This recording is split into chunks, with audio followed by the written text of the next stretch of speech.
Vamos a saludar al jefe de gabinete de la Nación, Agustín Rossi, está en comunicación telefónica. Agustín, ¿cómo estás? Acá Nicolás Marci, con el equipo de Más Temprano que Tarde te saluda.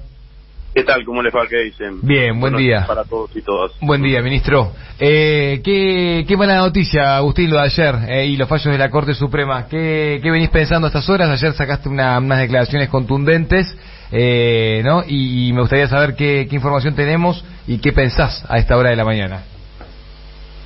Bueno, estamos claros que estamos en presencia de una etapa muy deficiente en cuanto al funcionamiento del Poder Judicial en la Argentina. Esto que nosotros llamamos el Partido Judicial, que es un grupo de jueces y fiscales en donde están la mayoría de los integrantes de la Corte, se ha apropiado del Poder Judicial y toma parte, y cada vez que toma parte, como partido judicial, es en contra de los intereses mayoritarios de los argentinos y es en contra y es claramente con una mirada contraria a nuestro espacio político. Lo hemos visto en la persecución judicial a Cristina y lo estamos viendo en esta oportunidad, ¿no? El fallo es un fallo netamente de consecuencias políticas. Podrían haberlo adelantado, haberlo hecho un mes no era lo mismo que haberlo hecho 3 días antes de las elecciones. Sí.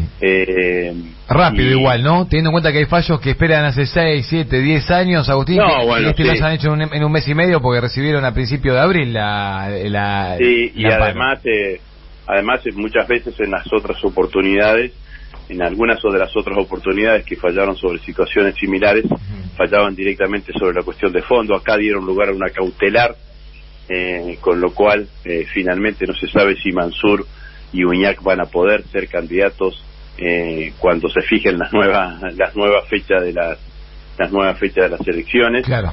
Pero sin ninguna duda que es un fallo de consecuencias políticas, proscriptivo, prohíbe un proceso electoral que ya estaba desarrollado. Imagínense usted que además de un costo enorme, ¿no? Porque las elecciones generan una cantidad de costos, un esfuerzo de militantes a lo largo y ancho de cada una de las provincias, en una decisión claramente contraria al mantenimiento de la tranquilidad democrática, diría yo, porque es una decisión que sin ninguna duda intenta perturbar y generar incertidumbre en el proceso democrático en la Argentina, digamos, ¿no? De hecho, ahora no vas a saber hasta cuándo o cuándo y en qué momento te puede aparecer la Corte y te puede cambiar la configuración de un escenario electoral. Agustín, ¿cómo estás? Advierto con esto también de que cuando nosotros decíamos que el fallo contra Cristina era un fallo proscriptivo, decíamos justamente esto, ¿no?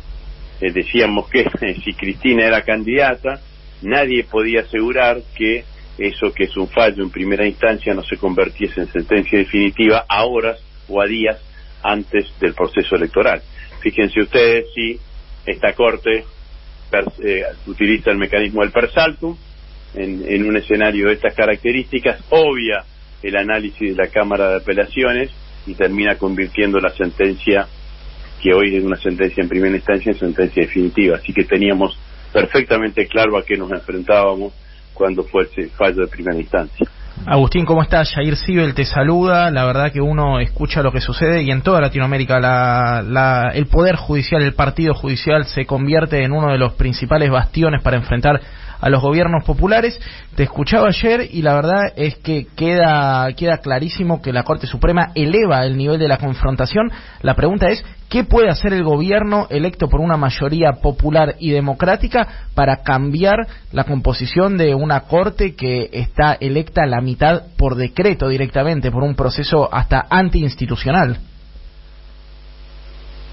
Sí, lo que nosotros tenemos que hacer es ser absolutamente conscientes, y lo tienen que tener sobre todo con mucha claridad quienes sean los compañeros que finalmente nos representan en el proceso electoral, compañeros y compañeras, que nos enfrentamos no solamente con los candidatos del partido opositor, sino contra este poder. Exacto. Y este poder no es solamente un poder que está encaramado dentro del poder, como dije recién, dentro del Poder Judicial, el Partido Judicial, sino que tiene un maridaje o fuertes vínculos con el sistema mediático en la Argentina. Entonces, esto es lo que está pasando en lo que vos decís toda América Latina. Entre sectores del Poder Judicial y del sistema de medios son los que principales opositores a los gobiernos nacionales y populares. Entonces, lo que nosotros necesitamos es ganar elecciones y construir poder suficiente como para modificar esta relación. Bueno, yo creo que este es el camino claramente que tiene cualquier gobierno nacional y popular, porque la realidad es que durante todos estos años, inclusive sin que el Partido Judicial haya tenido accionar tan evidente, la justicia argentina es de las instituciones que menores confianza le genera al conjunto de la sociedad. La verdad que cada vez que se ha intentado reformar la justicia argentina, se han escudado con que si vos querés opinar o reformar la justicia argentina, te estás intrometiendo en la independencia del Poder Judicial. En estos 40 años fueron interpelados los militares, la iglesia, los periodistas, los dirigentes gremiales, los dirigentes sindicales, siempre los dirigentes políticos, y nunca pudiste interpelar el funcionamiento del Poder Judicial en Argentina. Bueno, se necesita claramente tener una mirada muy intensa sobre eso y saber que en este caso además hay una complicidad entre lo que significa ese partido judicial y los sectores corporativos, ¿no? Néstor Kirchner decía que quería una justicia, un poder judicial independientemente del poder político e independientemente de las corporaciones. Bueno, hay que decir que independiente del poder político es, con las corporaciones almuerzan, desayunan y cenan todos los días. Estamos hablando con Agustín Rossi, ministro jefe de gabinete de la República Argentina.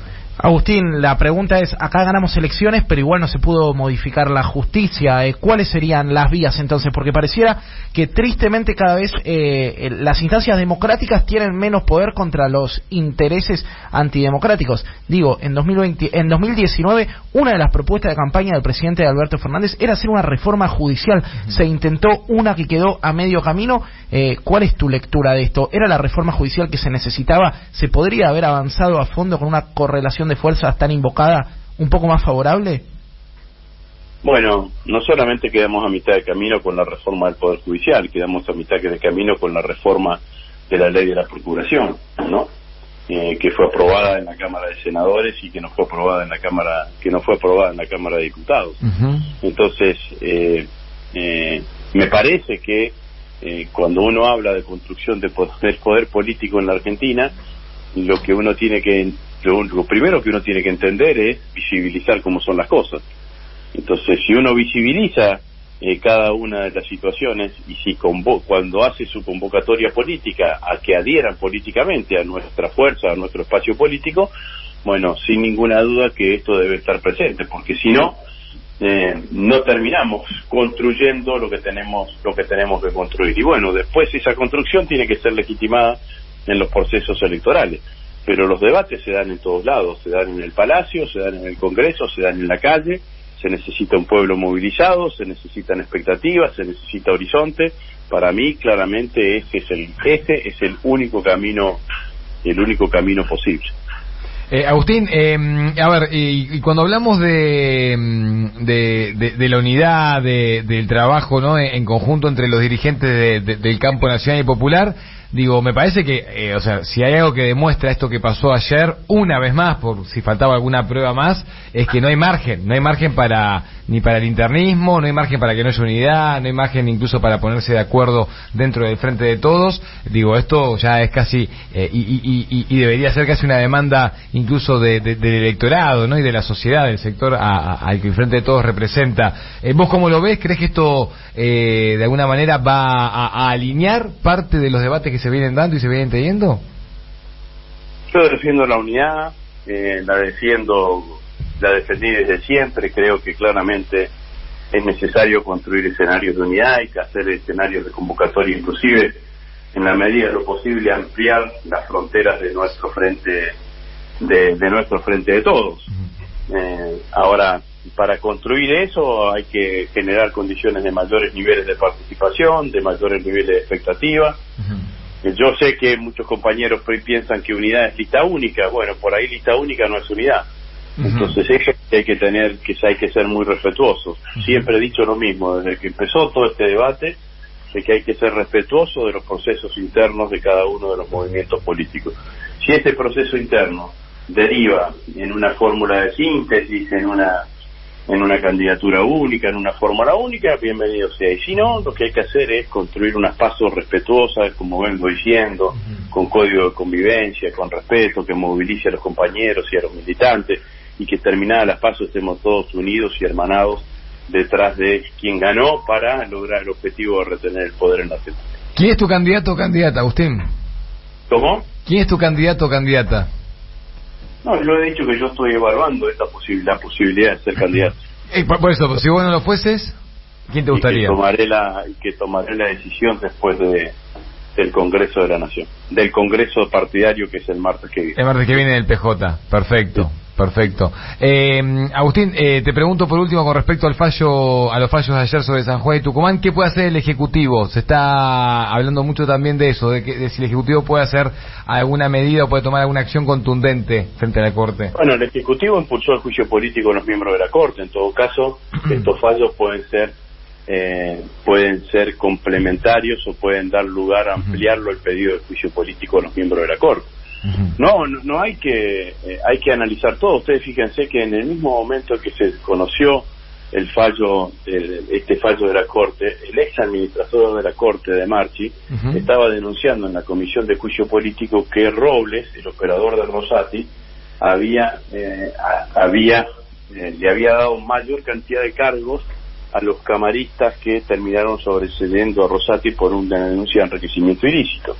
Entonces, claramente que lo que está pasando en la Comisión de Juicio Político, y esa fue una decisión que impulsó el presidente y la mayoría de los gobernadores, no todos, y que fue encarnada y que la hizo la realidad el bloque de diputados nacionales, es sin ninguna duda que me parece que es el camino que nosotros tenemos que potenciar y llevar adelante. Bien. ¿Hablaste con la vicepresidenta en los últimos días, Agustín?